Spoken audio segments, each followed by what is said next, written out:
কেমন আছো বন্ধুরা? সকলে ভালো আছো নিশ্চয়ই। আমিও ভালো আছি। অনেক দিন পরে আপনাদের সামনে একটা ব্লগ নিয়ে এলাম।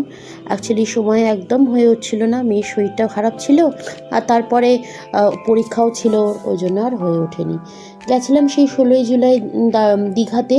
সেই দীঘার আমরা দ্বিতীয় দিনে একটুখানি বেরিয়েছিলাম। আকাশ বাতাস খুব সুন্দর ছিল, কিন্তু খুব গরম ছিল। একটু এই হাঁটতে হাঁটতে বিচের সাইড দিয়ে একটু ওল্ড দীঘার সাইডে যাচ্ছিলাম দিকটাতে। আর ওখানে একটুখানি রাস্তায় সেই দেখতেই পাচ্ছেন কি সুন্দর নিট অ্যান্ড ক্লিন সব জায়গায়, মানে দেখে খুব ভালো লাগছিল। দীঘাকে এইভাবে দেখবো এত লোকের মধ্যেও ভালো লাগছিল দেখে। আর সব জায়গায় ডাস্টবিনস ছিল, যেখানে মানুষরা মানে নিজেদের লেফট ওভারসগুলো দেখতেই পাচ্ছেন, এখানে ডাস্টবিনস আছে।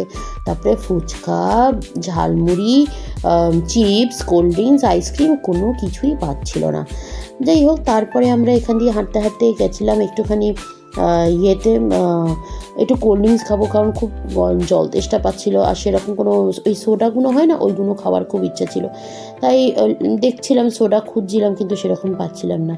তা হাঁটতে হাঁটতে এবার যাচ্ছি আইসক্রিমের দোকান, অনেক কিছু ছিল। মেয়ে তো বলছিল আইসক্রিম খাবো, কিন্তু মেয়েকে দিতে একদম মানে মন চাইছিল, কারণ ওর শরীরটা একদম ভালো ছিল না। যাই হোক, এই যে হাঁটতে হাঁটতে যাচ্ছি, বুঝতেই পাচ্ছেন। আর গিয়ে তারপরে আমরা এখানে একটুখানি ভাবলাম বসবো, কিন্তু টাইমও হয়ে যাচ্ছিলো।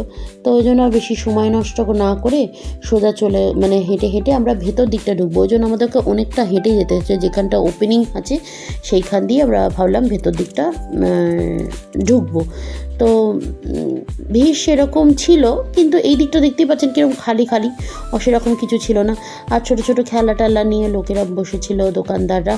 তো এখানে বাবলস দেখতে পাচ্ছেন, আমার মেয়ে বলছিল আমাকে একটা বাবল কিনে দাও, কিন্তু সত্যি বলতে আমার বাবলস খুব ভয় লাগে, কারণ ওই যে সার্ফ জলটা এদিক ওদিক পড়ে, আর সেইটাতে মানে পা ফেসলানোর যে কতটা প্রবণতা থাকে, আমার খুব ভয় লাগে ওই জন্য। যাই হোক, আলটিমেটলি খুঁজে খুঁজে আমরা একটা পেয়েই গেছিলাম একটা সোডার দোকান। এখানে একটা আইসক্রিমের দোকান ছিল, কিন্তু আমি মেয়েকে বললাম আইসক্রিম খাস না, বরং তুই সোডা খা। এই সোডাটাও তো সেই ঠান্ডাই ছিল। তো আমার মেয়ে প্রথমে নিয়েছিল ব্লু লাগুন। এবার ব্লু লাগুনটা নিয়ে সে মুখে দিয়ে বলে মা এতে ওষুধ খেতে। সে তো খেতে পারলই না। লাস্টে আমার হাজব্যান্ডের অরেঞ্জ জুসটাকে নিল, তো আমার হাজব্যান্ড নিয়ে একদম খোঁচে বোম। তা লাস্টে আবার যাই হোক, এখন কি করা যাবে, বাচ্চা মানুষ। তো এখান দিয়ে আমরা হাঁটতে হাঁটতে চলে এলাম। ভাবলাম যাই এবার ঢেউসাগরের দিকে। ঢেউসাগরের দিক দিয়ে মানে ঢেউসাগর বিচের দিক দিয়ে ঢেউসাগরে আমরা ঢুকবো। ঢুকে আমরা ঢেউসাগরটা পুরো ক্রস করে আমরা হোটেলের দিকে চলে যাব।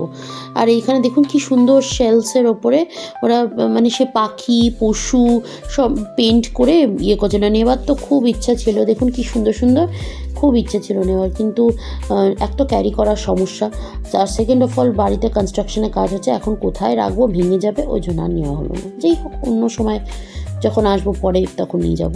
আচ্ছা, এখানে ঢেউসাগরে ঢুকে গেলাম টিকিট কেটে। আগে 10 টাকার টিকিট ছিল, এখন কিন্তু 20 টাকার টিকিট হয়ে গেছে। ঠিক আছে, তাও অনেকটাই নমিনাল। তো এখানে কিছুই ছিল না, বাচ্চাদের তেমন খেলাধুলা কিচ্ছু ছিল না, সব শুধু ওই দোলনা টোলনাগুলো ছিল যেগুলো পার্কের মতন, বাকি কিচ্ছু কোনো রকম যেগুলো পেড আমরা ঘুরতাম না সেগুলো কিচ্ছু ছিল না। যাই হোক, আমরা ঢেউসাগরের মধ্যে দিয়ে হেঁটে এইখানটা এলাম। এখানটা স্লিং ছিল, যেটা তৈরি হচ্ছে ওই দোলনা টোলনার মতন, বালি থাইল্যান্ডে যেগুলো আমরা পাই। যাই হোক, এখান দিয়ে আমরা ঘুরে টুরে নিয়ে আমরা আর কিছু খাওয়া দাওয়া করিনি, সোজা এখান দিয়ে হেঁটে আমরা একদম মেন গেট দিয়ে বেরিয়ে চলে গেলাম আমাদের হোটেলে, কারণ আমাদের আবার প্যাকিং করবার ছিল, পরের দিন আবার আমরা বাড়ির দিকে রওনা দেবো। যাই হোক, আপনারা সবাই ব্লগটা দেখে কেমন লাগলো নিশ্চয়ই জানাবেন, আর সবাই ভালো থাকবেন। আবার দেখা হবে, বাই।